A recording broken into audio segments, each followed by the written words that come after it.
Welcome students. আমি মানস sir. আজ software engineering নিয়েই আলোচনা করছি আজকের ক্লাস। সফটওয়্যার ইঞ্জিনিয়ারিং শুরু করার আগে আমাকে জানতে হবে প্রোগ্রাম কি।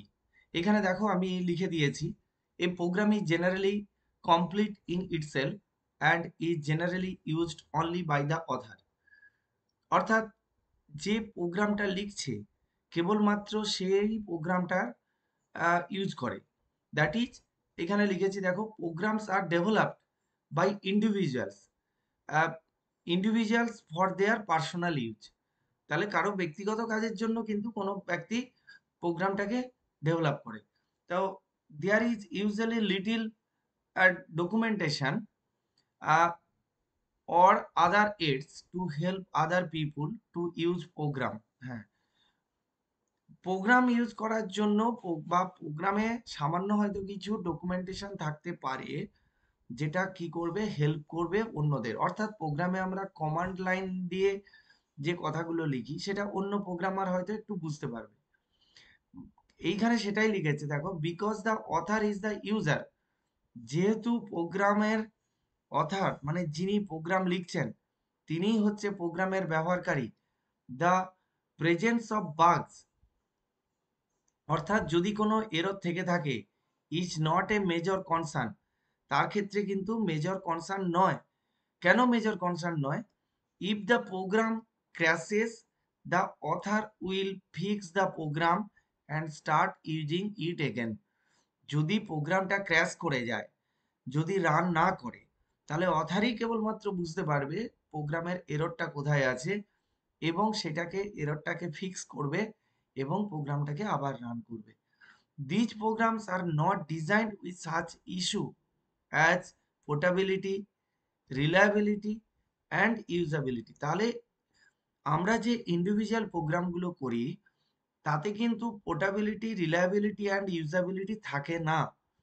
এটাই হচ্ছে মাথায় রাখতে হবে। এবং প্রোগ্রামটা, একটা প্রোগ্রাম শুধুমাত্র যে ইউজার তার প্রয়োজনে ইউজ হয় এবং প্রোগ্রামে কোনো এরর থাকলে কেবলমাত্র সেই ফিক্স করতে পারবে। এইবার আসছি দেখো, programming system product. Programming system প্রোডাক্টটা কিন্তু প্রোগ্রামের চেয়ে অনেক উন্নত।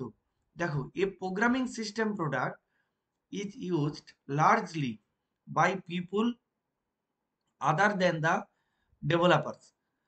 ডেভেলপার্স মানে যে প্রোগ্রাম ডেভেলপ করে সেটা ছাড়া কিন্তু লার্জ পরিমাণে পিপুল সেটাকে ইউজ করতে পারে। The users may be from different background, ইউজারের ডিফারেন্ট ব্যাকগ্রাউন্ড হতে পারে। So a proper user interface is provided. সুতরাং এখানে একটা প্রপার ইউজার ইন্টারফেস দেওয়া হয়। There is sufficient documentation. এখানে মানে পর্যাপ্ত পরিমাণে মানে ডকুমেন্টেশন করা থাকে। কেন? To help the diverse diverse users, মানে এই যে ডাইভার্স ইউজার মানে আলাদা যে ব্যবহারকারীরা যারা ইউজ করছে প্রোগ্রামকে, ইউজ দ্য সিস্টেম, তারা সিস্টেমটাকে ব্যবহার করার জন্য তাদেরকে প্রচুর পরিমাণে ডকুমেন্টেশন দেওয়া থাকে। Programs are thoroughly tested. এই প্রোগ্রামগুলোকে থরলি টেস্ট করা হয় বিফোর অপারেশনাল ইউজ।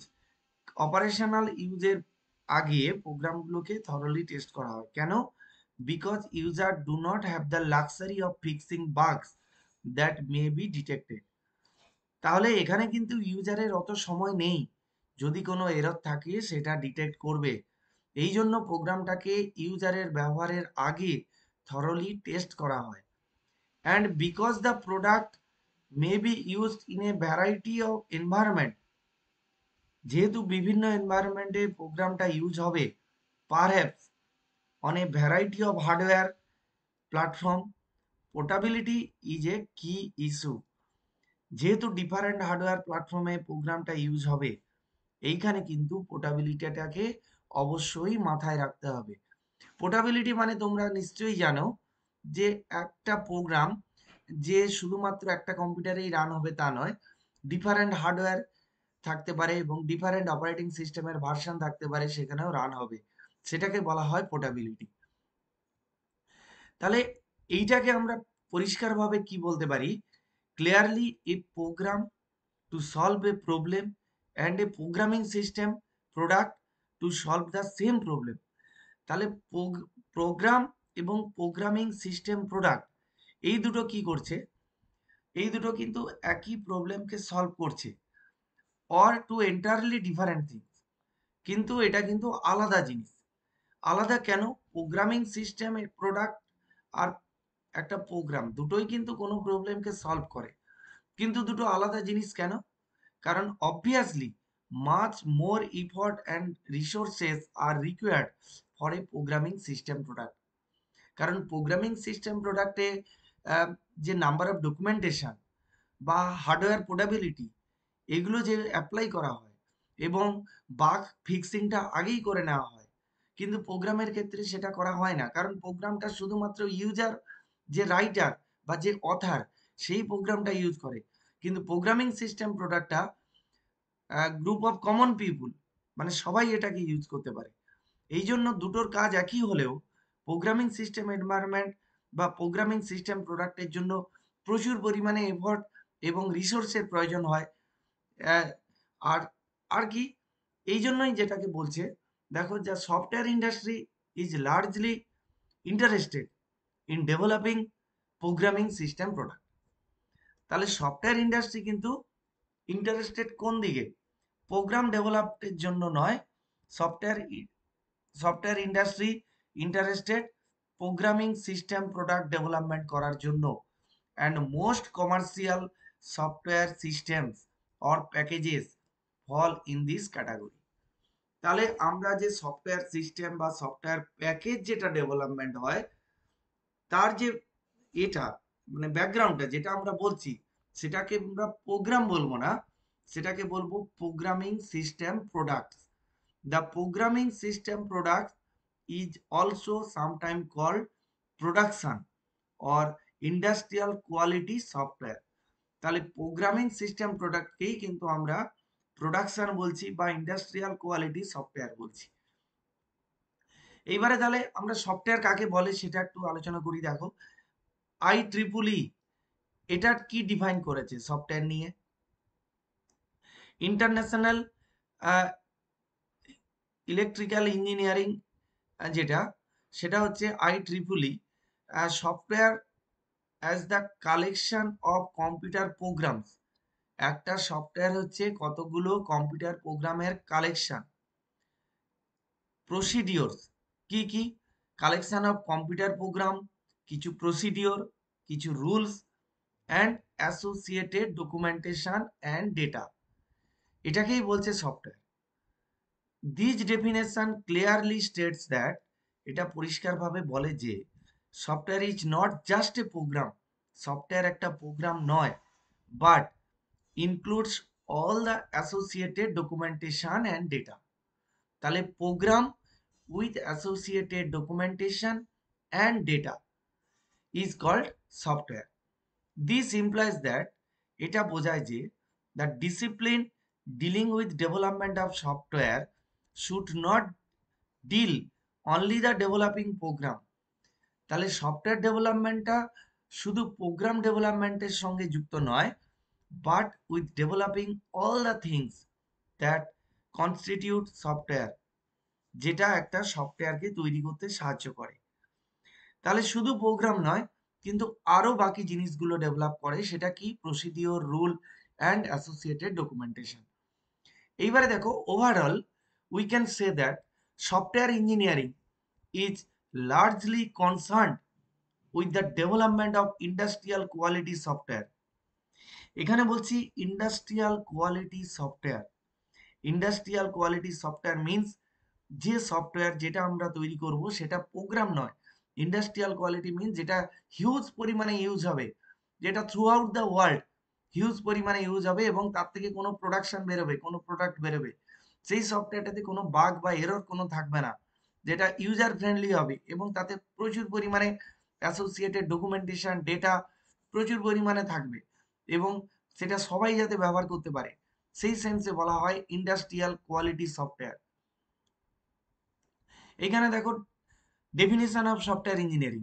তাহলে সফটওয়্যার ইঞ্জিনিয়ারিং কাকে বলছে? এতক্ষণ আমরা বললাম সফটওয়্যার কি। এবারে দেখো, সফটওয়্যার ইঞ্জিনিয়ারিং হচ্ছে একটা সিস্টেমেটিক অ্যাপ্রোচ। কিসের জন্য আমরা সিস্টেমেটিক অ্যাপ্রোচ করব? To development operation and maintenance and retirement of software. এই যে 4টা প্রসেস, পুরো এই ব্যাপারগুলোকে নিয়েই কিন্তু সফটওয়্যার ইঞ্জিনিয়ারিং। এখানে মনে হচ্ছে 4টে শুধু ওয়ার্ড বললাম, কিন্তু সফটওয়্যার ইঞ্জিনিয়ারিংটা পুরো এই 4টে ওয়ার্ডের উপরেই দাঁড়িয়ে আছে। Development, operation, maintenance and retirement. Retirement of software means সফটওয়্যারের পুরনো ভার্সান থেকে নতুন ভার্সানে আপডেট হলাম, তাহলে পুরনো ভার্সানটা হচ্ছে রিটায়ারমেন্ট অফ সফটওয়্যার। কিন্তু আমরা তো তাকে পুরোপুরি বাদ দিচ্ছি না। ওল্ড ভার্সনের যে ডিসঅ্যাডভান্টেজ গুলো আছে সেটাকে আবার সফটওয়্যার তৈরি করতে গেলে আবার তাকে ডেভেলপমেন্ট করতে হবে নতুন ভার্সনের জন্য। ওই জন্য আমরা ওল্ড ভার্সনটাকে রিটায়ারমেন্ট অফ সফটওয়্যার এইভাবে বলছি। এইখানে দেখো বোহেম, বোহেম কি বলেছেন, একজন তিনি ইকোনমিক অ্যান্ড হিউম্যান পার্সপেক্টিভে একটা ডেফিনেশন দিয়েছেন সফটওয়্যার ইঞ্জিনিয়ারিং এর। তো software engineering is the application of science and mathematics. তাহলে সফটওয়্যার ইঞ্জিনিয়ারিং হচ্ছে সায়েন্স এবং ম্যাথমেটিক্সের একটা application by which the capability of computer equipment are made useful to man via computer programs। খুব সুন্দর একটা ডেফিনেশন, যে ক্যাপাবিলিটিস অফ কম্পিউটার ইকুইপমেন্ট অর্থাৎ hardware, hardware are made useful ব্যবহারযোগ্য হবে টু ম্যান মানুষের কাছে, বা মানুষ হার্ডওয়্যারকে ব্যবহার করবে কার মাধ্যমে, via computer programs, procedure and associated documentation. তাহলে computer program, procedure and associated documentation, এটাকে আমরা এক কথায় কি বলি, সফটওয়্যার।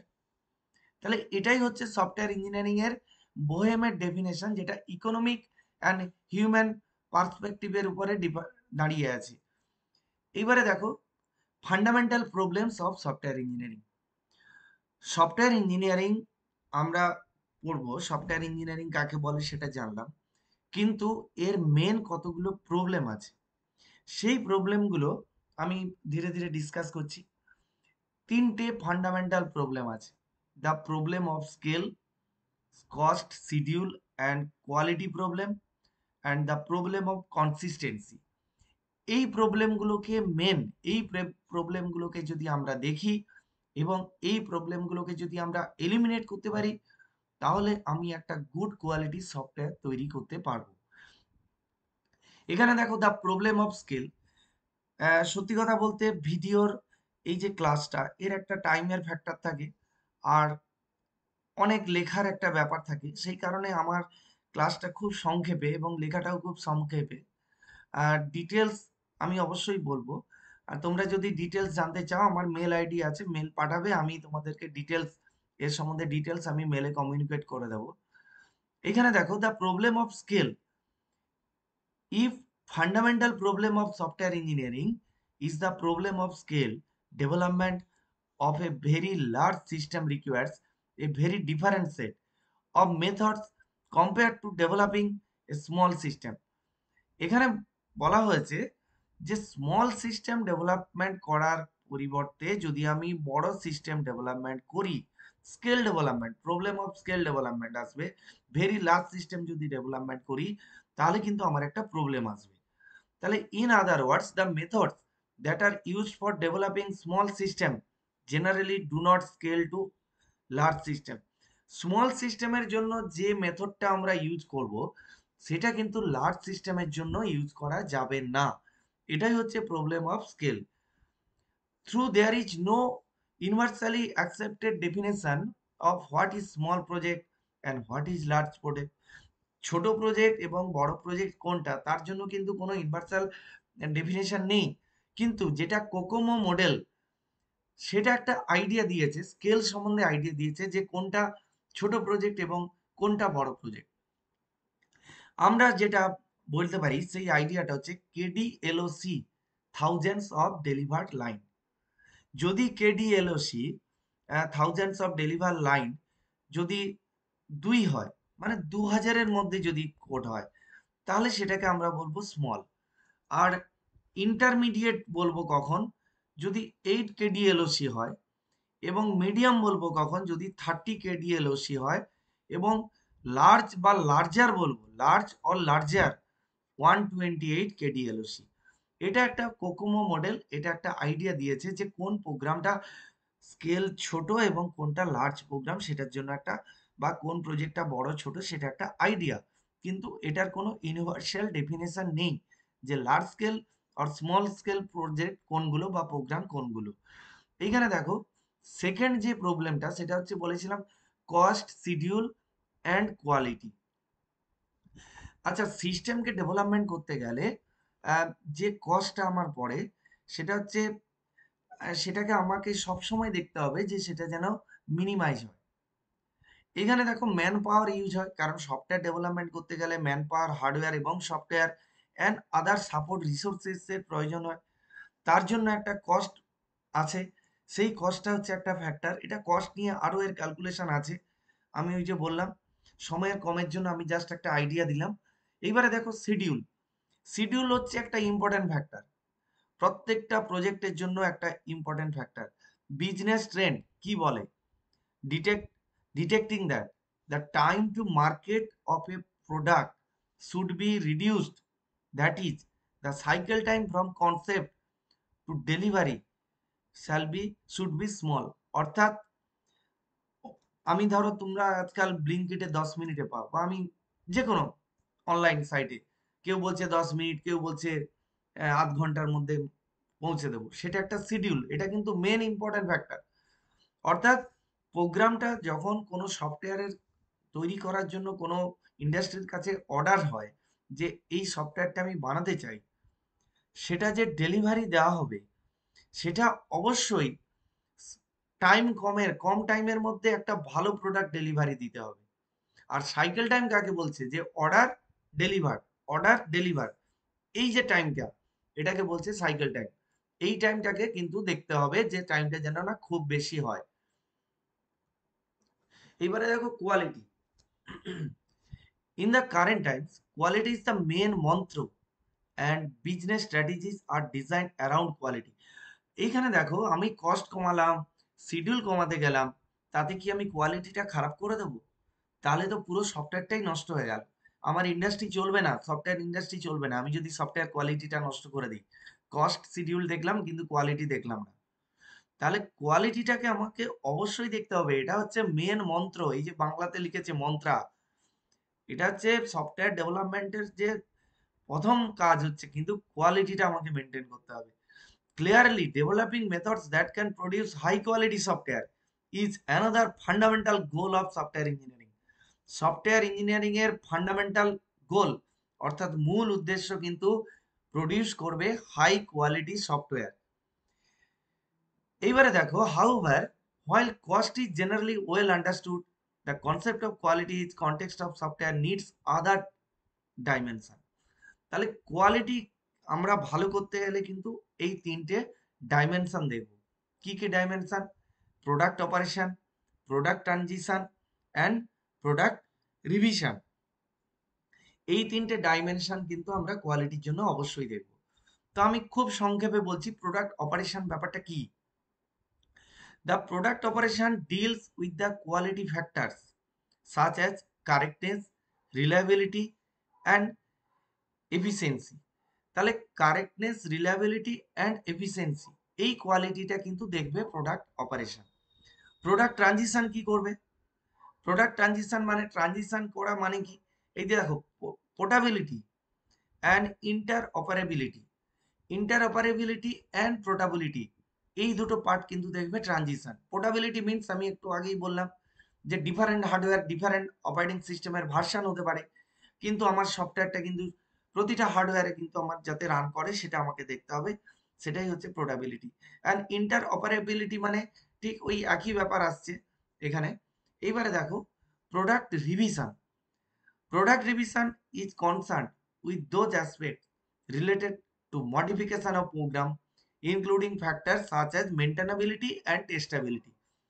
প্রোডাক্ট রিভিশন, প্রোডাক্টটাকে যেটা তৈরি করলাম তার কোয়ালিটি চেক করতে গেলে আমাকে তাকে রিভাইজ করে দেখতে হবে। রিভিশন করতে গেলে যদি কোনো আমাকে কোনো এরর আছে, বা এরর যদি নাও থাকে, বা যদি মনে করি আরো ভালো কোয়ালিটি বানাতে চাই, তাহলে সেটা মডিফিকেশন অপশন রাখতে হবে। সেই মডিফিকেশন অপশনটা কোথায় থাকে? মেনটেনেবিলিটি অ্যান্ড টেস্টেবিলিটি, এই দুটো পোর্শনে কিন্তু প্রোডাক্ট রিভিশনটা কাজ করে।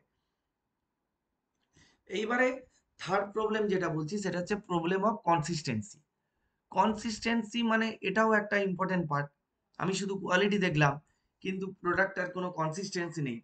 আমি একটা সফটওয়্যারের একটা কনসিস্টেন্সি থাকবে, বিভিন্ন ডেটা বা ডকুমেন্টেশনের মধ্যে কনসিস্টেন্সি থাকবে।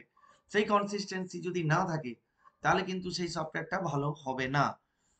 তাহলে এখানেও যেটা বলা আছে দেখো, through high quality, low cost or high productivity and small cycle time at the primary objectives of any project for an organization, there is another goal, consistency. কনসিস্টেন্সিটা কিন্তু এগুলো ছাড়াও অন্য একটা উদ্দেশ্য আছে, সেটা হচ্ছে কনসিস্টেন্সি। এটা কিন্তু দেখতে হবে আমাদেরকে। An organization involved in software development does not just want low cost and high quality for a project, but it wants these consistencies. এটা কিন্তু কনসিস্টেন্সিরও প্রয়োজন। Software development organization would like to produce consistent quality with consistent productivity. এটা খুব important. কোয়ালিটিটাও consistence হবে and প্রোডাক্টিভিটিটাও consistence হবে। Achieving consistency is an important problem that software engineering has to tackle.